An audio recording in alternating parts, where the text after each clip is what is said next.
Des soupçons sur l'emploi des agents de sécurité de Saint-Exupéry. Leur employeur, la Brinks, est visé par une enquête préliminaire du parquet de Lyon pour escroquerie et usage de faux. La société assure le contrôle des passagers et des bagages de l'aéroport. Or, selon le site M6 Info, une vérification auprès des salariés aurait montré que certains ne possédaient pas l'agrément nécessaire ou présentaient des certificats falsifiés. Aujourd'hui, la direction de l'aéroport a réagi. Nous avons régulièrement des contrôles de la Direction générale de l'aviation civile, de la gendarmerie des transports aériens et de la police aux frontières. Par ailleurs, en tant que gestionnaire et donneur d'ordre de la société Brinks, nous effectuons nous-mêmes des contrôles vers notre sous-traitant. Actuellement, nous avons détecté quelques irrégularités.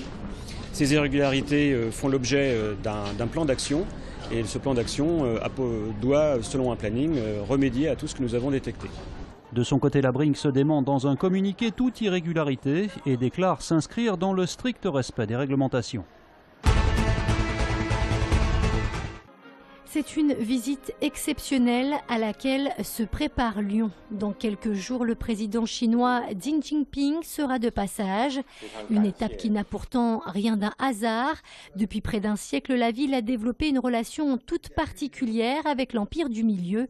C'est à Lyon notamment qu'a été fondée la toute première université hors de Chine. C'était en 1921. Elle a formé des architectes, elle a formé des médecins, des scientifiques, des chercheurs. Elle a même eu un ministre de l'Éducation. Au total, ce sont près de 500 étudiants qui ont été formés dans cet institut qui n'a finalement fonctionné que 25 ans. Aujourd'hui, il ne reste que ce petit musée installé sur le site de l'ancien dortoir des garçons. Un lieu de mémoire méconnu et surtout très à l'étroit. C'est un lieu qui doit être agrandi, qui doit comporter des salles de réception et de conférences pour des débats sur la Chine. Mais si l'Institut ne fonctionne plus depuis bien longtemps maintenant, les jeunes Chinois, eux, n'ont jamais vraiment cessé de venir à Lyon pour étudier, à l'image de Yu Cheng, inscrite à Lyon 3. Moi, j'ai connu Lyon, c'est grâce à la fac. Il y en a une quinzaine d'universités en Chine avec Lyon 3 et son partenariat. Un partenariat qui n'a eu de cesse de se développer ces dernières années, les Chinois formant même aujourd'hui la deuxième communauté étudiante étrangère à Lyon. Il est socialiste à Paris et dès qu'il arrive et qu'il sort du TGV, il oublie son étiquette.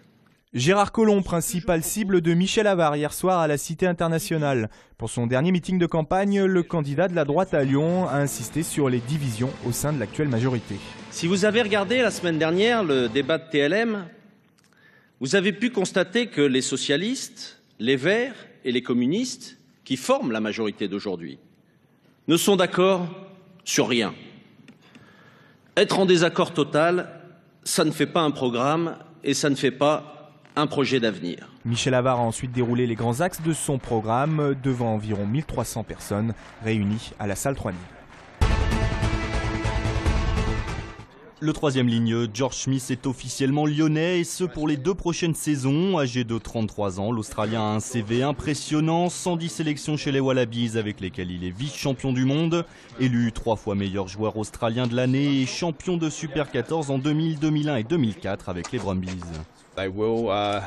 Lyon peut avoir l'opportunité de jouer en top 14 la saison prochaine et j'ai envie de faire partie d'une équipe qui va chercher à construire sur ce succès. Maintenant, espérons qu'il monte et que je prenne part à tout ça. Après le pilier néo-zélandais Ioanni Tui, George Smith est donc la deuxième recrue lyonnaise. D'autres devraient suivre, a indiqué le président du Loup, Yann Roubert.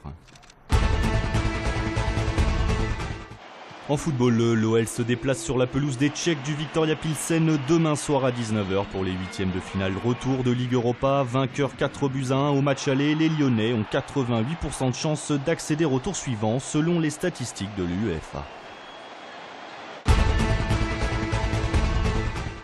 C'est la dernière étape avant la finale pour le LHC et une éventuelle montée en Ligue Magnus, l'élite du hockey français. Ce soir à 20h30, les Lions vont disputer le match 1 de la demi-finale de première division sur la glace des Bisons de Neuilly-sur-Marne. Le gars il presse l'ailier, l'arrière c'est ton bonhomme ici qui doit le prendre. On sait qu'on arrive au jour J, demi-finale compliquée, difficile, avec premier match à l'extérieur. Il faut aller chercher un résultat là-bas avant de les recevoir le samedi. C'est une équipe qui a été qui a été en prolongation au dernier match, donc ça veut dire que c'est une équipe qui a du caractère, qui va travailler, donc on s'attend à un gros match. Leader incontesté et incontestable de la première phase du championnat avec 45 points pris sur 52 possibles, Lyon a gardé le même rythme en play-off. La semaine dernière, en quart de finale face à Cholet, le LHC n'a eu besoin que de 2 matchs pour accéder aux demi.